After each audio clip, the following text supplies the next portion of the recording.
Hi guys, and welcome back to my channel. Today I'm taking you behind the scenes of a recent portrait shoot I did with model Nina.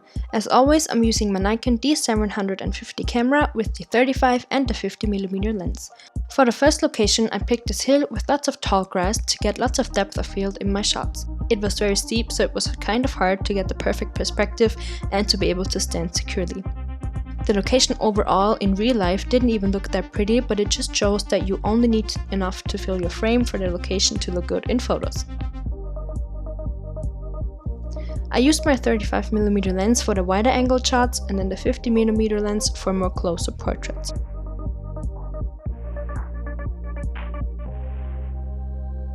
I played around with the angles a lot, shooting from below most of the time. As you can see here in this shot, it was also very windy, so the grass was moving quite a bit, which made it difficult for me to focus.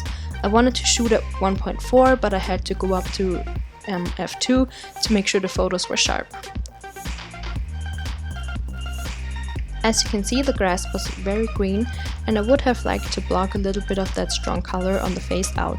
A super easy way to do this is to use a reflector. I didn't bring one to the shoot, but I'll link a video showing you how to use reflectors in many different ways on shoots like this one. Our next look was a lot more dreamy and soft than the first one.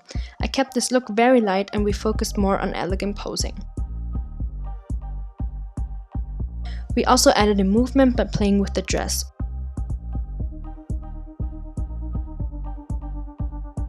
For these photos I went very low with the shutter speed to create kind of a motion blur effect.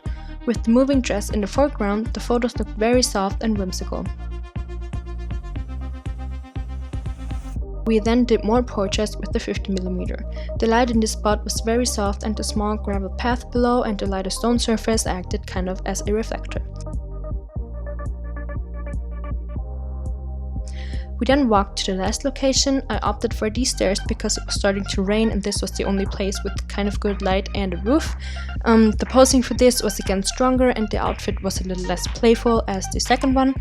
Because the stairs themselves were pretty dark, there wasn't too much light to play with, so we kept the same angle towards the light for most of the shots.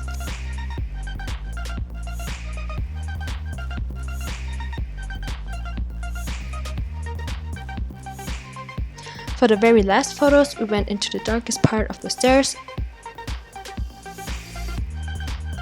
Because the light was very even, I was still able to take some really good photos, and because I was able to go pretty low on shutter speed without overexposing any bright parts of the face. And that was the shoot. I hope you enjoyed watching it. Don't forget to like this video and subscribe to my channel to not miss any of my future videos. Bye!